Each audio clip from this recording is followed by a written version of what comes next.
You're listening to the Brain Aware podcast, where we explore the brain science of success and discuss evidence-based approaches to tackle workplace challenges. And now your hosts, Dr. Britt Andriotta and Justin Reinert. Welcome to the podcast. Al D., founder of The Edge of Work. Al, I am so excited to talk to you. As you know, we've been friends for a long time, and I feel like I've really watched your journey flourish over the years, both personal and professional. Thank you for taking time to be part of our inaugural season. That means a lot to me. And I'd love for us to just launch and tell us a little bit about yourself and your career journey, how you've gotten to where you are now.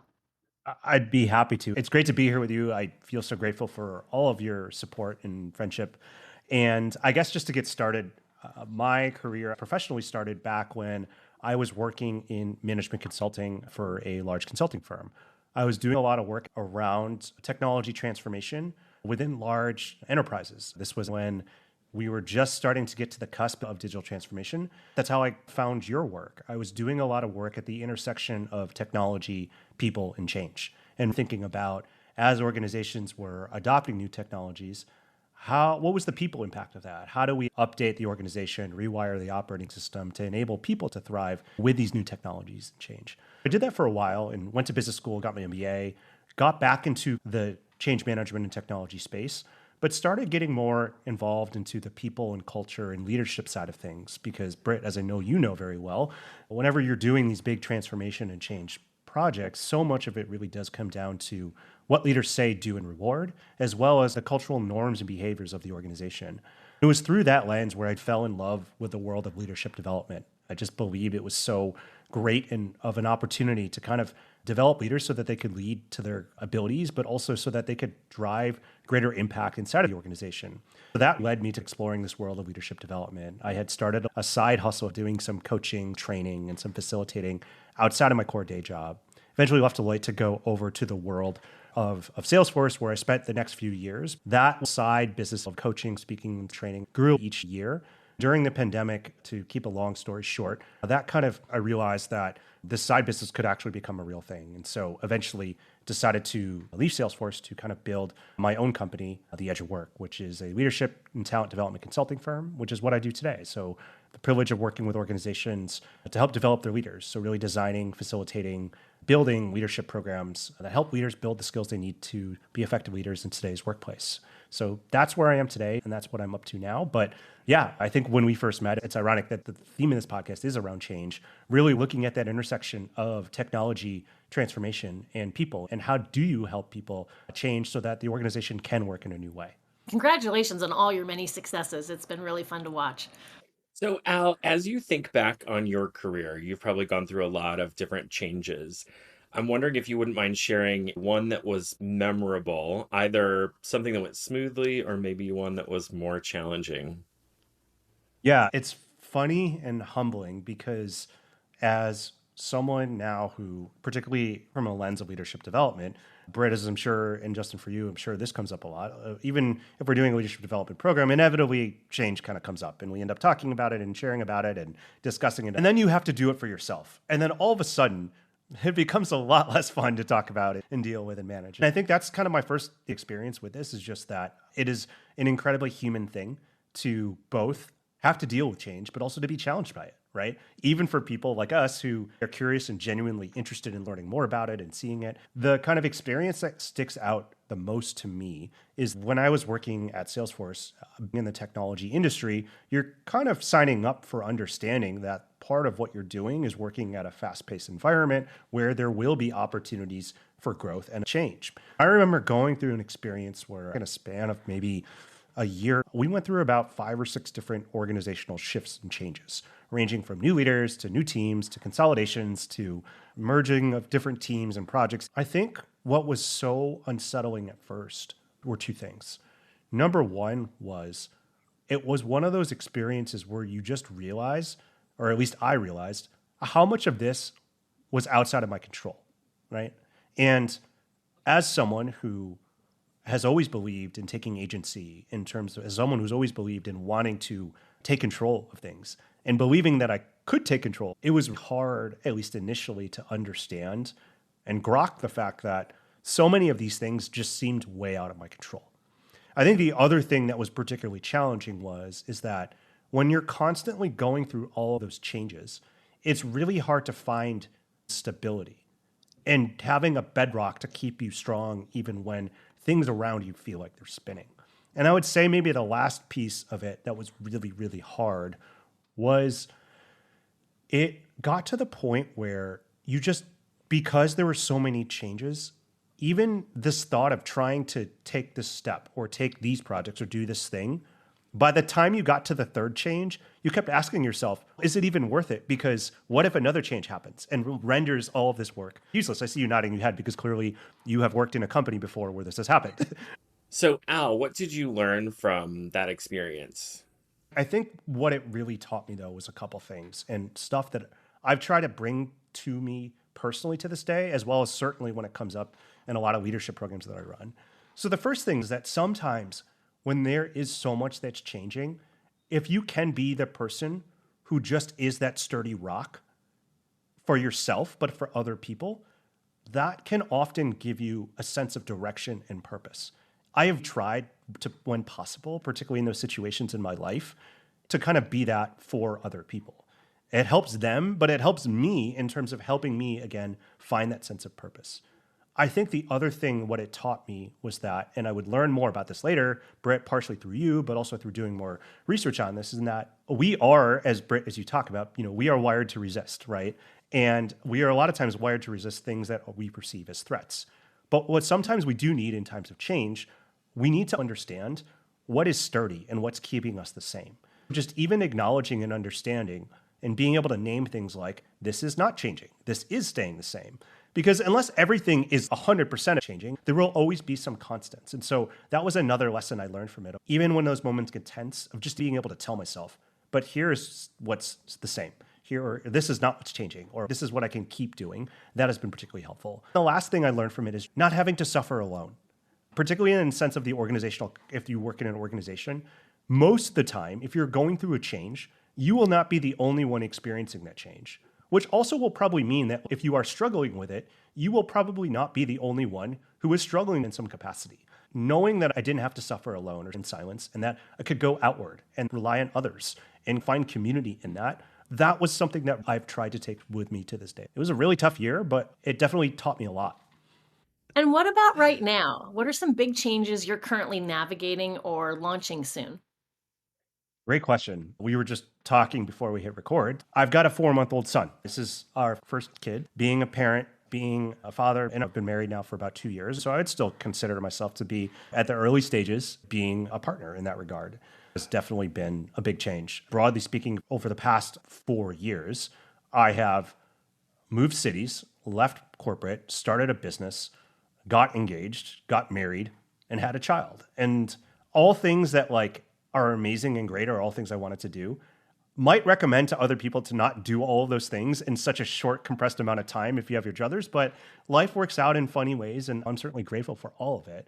I'm in the thick of change at the moment, and I am drawing on many of those lessons that I talked about previously when I can.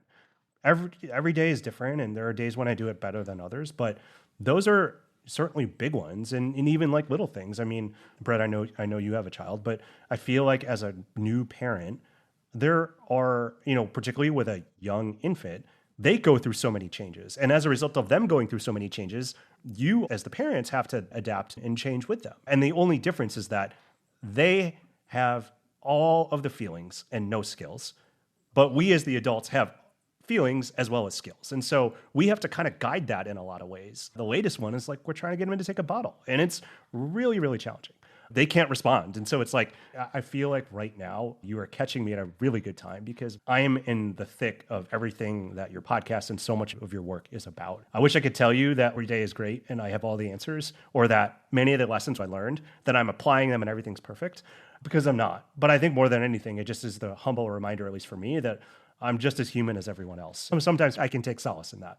2 books that saved me during being married and a mom were Baby Proof Your Marriage It was so helpful. Get it and read it with your partner because there's some great nuggets in there about, the stress of a baby adds a whole new dynamic to a partnership, and it really helped us navigate that.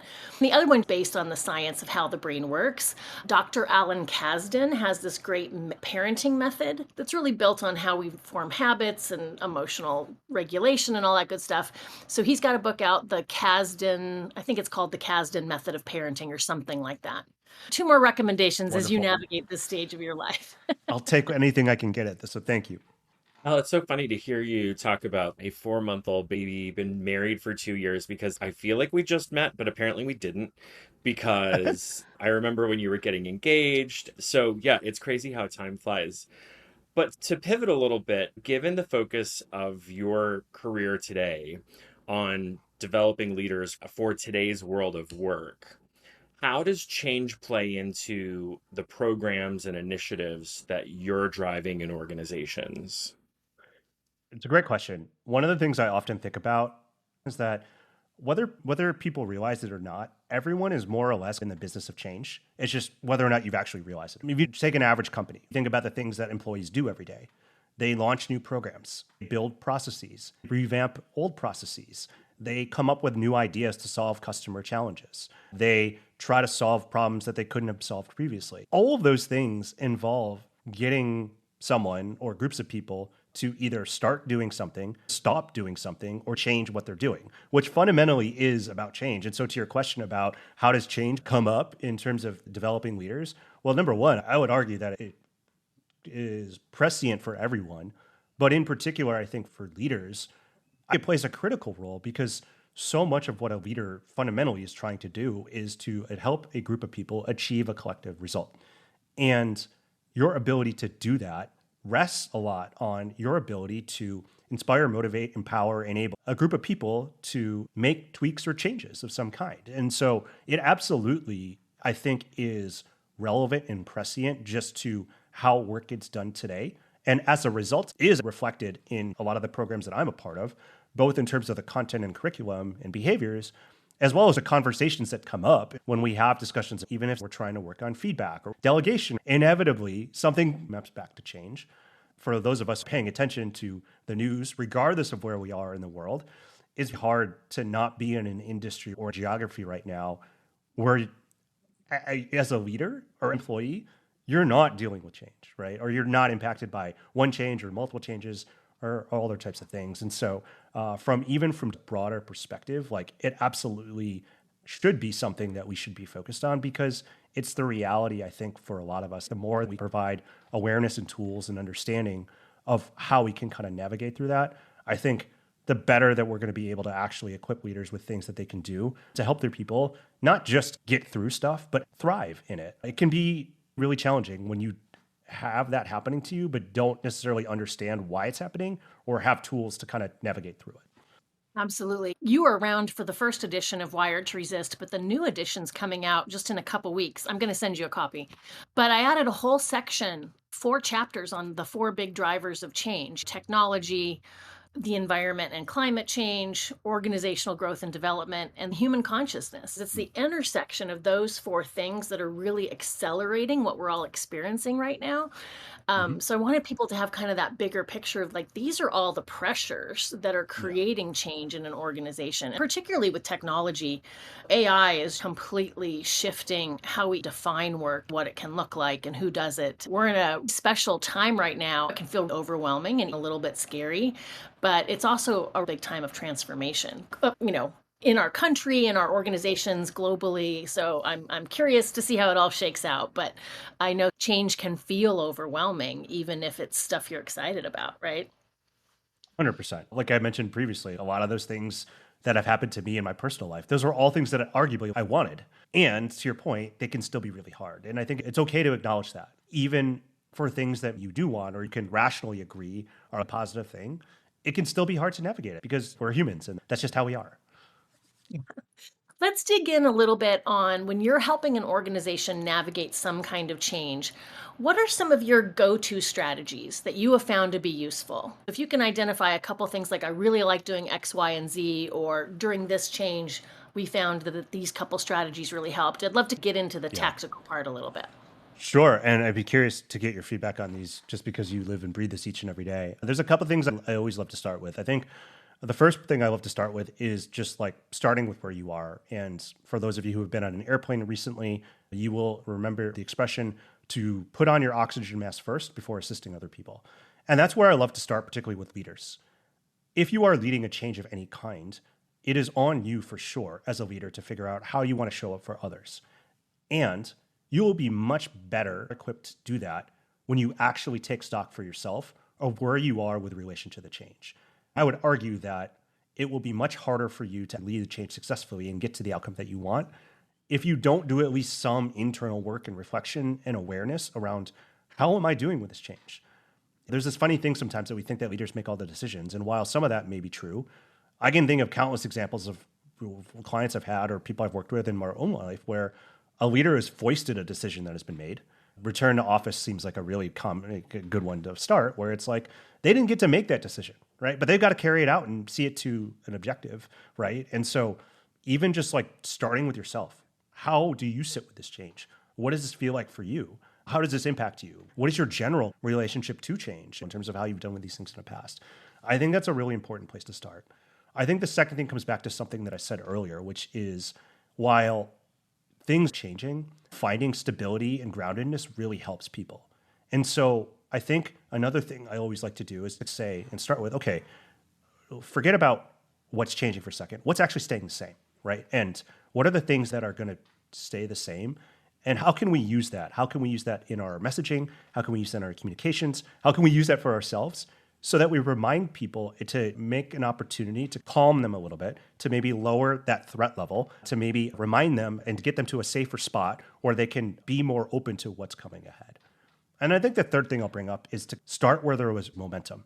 There has been some research done by social scientists at the University of Pennsylvania where they found for social change movements that the tipping point for actually getting to implementing some kind of social change in a social change movement is somewhere between 20 to 25% of the population, right? So definitely far less than 100, but still a decent amount. The best place to start in terms of trying to get to that 20 is always going to be with the people where kind of they are more open or perhaps excited about the change. And it's a lot easier. It's kind of like, would you rather, as a fish, swim against the current or with the current? Maybe that would be the third thing I would say is to like go and figure out like where is there momentum already? Because man, it's a heck of a lot easier to start where there is momentum than where there is skepticism. At some point, you will have to face the skeptics, and that is a healthy and natural thing. But don't make it harder on yourself. Start where there's momentum. That's great. I was just meeting yesterday with about 20 executive directors of some pretty big nonprofit organizations. And we were talking about all the change they're navigating right now, particularly with a lot of uncertainty around the economy. We talked a lot about how workforces in general, and I'm seeing this in every client I'm consulting with, is just the workforce is still really burned out from the pandemic. And now, we've got a lot more change coming in people's bandwidth. Your point to self-care is a really important one because people have to take ownership of managing their self-care. Eating well and getting good sleep and exercising. We know that a mindfulness practice makes a huge difference and literally changes your brain and makes you more adaptive and resilient. But the third one I've been pointing to is play.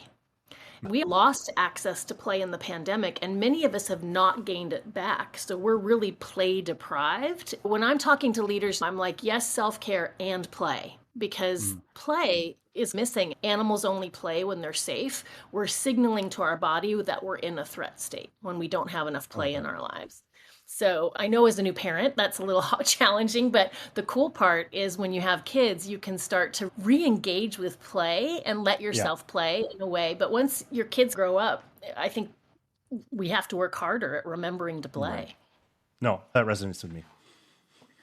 And I liked your note about self-awareness. I know we've talked about self-awareness before. This is actually our third podcast together. So I think it was our first together that we talked about self-awareness. In Wired to Resist, Britt talks about the role the habenula plays in failure, oftentimes preventing people from moving forward out of fear of failure. How have you helped people mitigate that fear of failure when leading teams through change?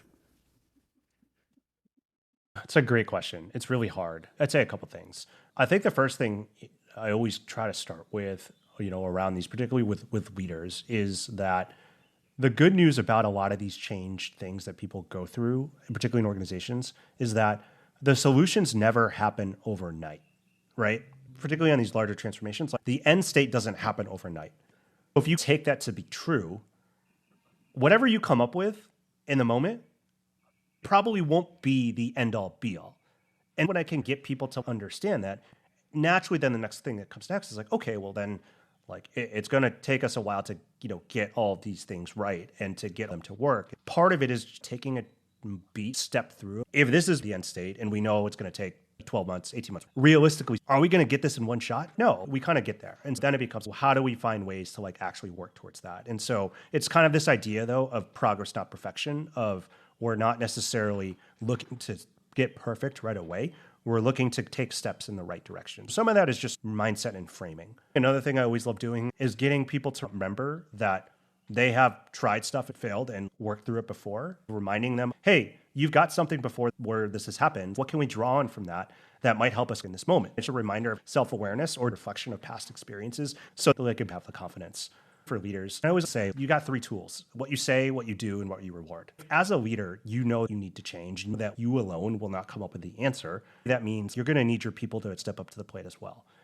If you want your people to get to do this, those 3 things, what you say, what you do, and what you reward, are your tools to help you get better ideas or to get to fail in a way that enables you to kind of like move forward. And so that means a couple things. One, you got to do it yourself in terms of like, if you're going to say it, but you're not going to model it, well, people aren't probably going to take you that seriously. Not only do you have to say it, but you actually have to do it, right? So to align what you say with what you do. But the real unlock is when you actually start rewarding it, right? Not only did you say it, not only did you do it, but when other people try something and it doesn't work, they learn from it. You got to reward that. You call that out and say, hey, that thing didn't work. We learned from it. But that's exactly what we want, because that's going to help us get closer to where that end goal is.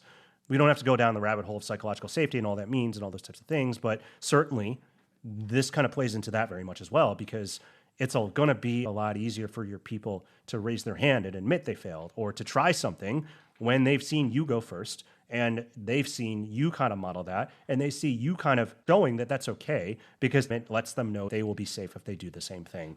At the end of the day, these things don't happen overnight. You're going to have to experiment and fail no matter what. If you believe that to be true, you got to think about how do we kind of like do this and while we're emphasizing progress over perfection and reward as our means for being able to make that happen. Al, looking forward, what is something you're excited about in the coming months? It could be professional, personal, whatever, but I'm interested in what's in your horizon that's got you excited these days. It's a great question. As I mentioned in the beginning, I run my own talent and leadership development consulting firm. I have a couple clients where we're kicking off programs that I'm super excited about in terms of how they develop leaders.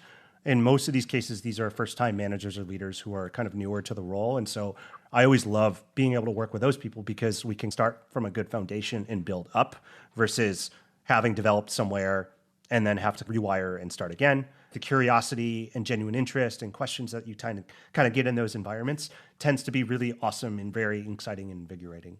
So those are always things that are super exciting and top of mind for me. We're recording this in the spring of 2025, and ATD is right around the corner. I always love those events to connect with old friends. I know you guys will be presenting, so that will be really exciting. The last thing I would say is just trying to embrace the changes in my own life and navigate through them. The ones I'm dealing with now in terms of raising a 4-month-old, but as he begins a 5-month-old and 6-month-old and 7-month-old, I know that there will be more to come. And not to mention trying to do all of that while running a business. We didn't even get to talk about that, but that's a whole nother trip, a wild trip to be going on, and probably is a whole other podcast to deal with. Maybe a few therapy sessions after that too. Never a dull moment, but always grateful to be able to do this work. Talking to you guys on a Thursday morning about change counts as work. I'm really grateful for something like that. Al, I want to thank you so much for joining us. We'll have info about you and where people can find you in the show notes, but I just want to ask you, if people want to find you, learn more about your work, what is the best way for them to do that? Thank you. It's been a pleasure chatting with you. For our listeners, if this resonated with you, feel free to find me on LinkedIn. My URL will probably be in the show notes. Just search for my name, ALDEA, and just send me a connection. Just let me know you heard me on this podcast. I'd love to hear more from you. And yeah, that's the best place where you can find more about me, what I'm up to, and some of the things I'm doing each and every day. Thank you so much for joining us, Al. This feels like a full circle moment. So thank you for being part of our podcast, and I will see you soon. Thank you. Thank you for listening to the Brain Aware podcast. To learn more about Brain Aware training and our brain-based approach to change, teams, and all levels of employee development, visit brainawaretraining.com.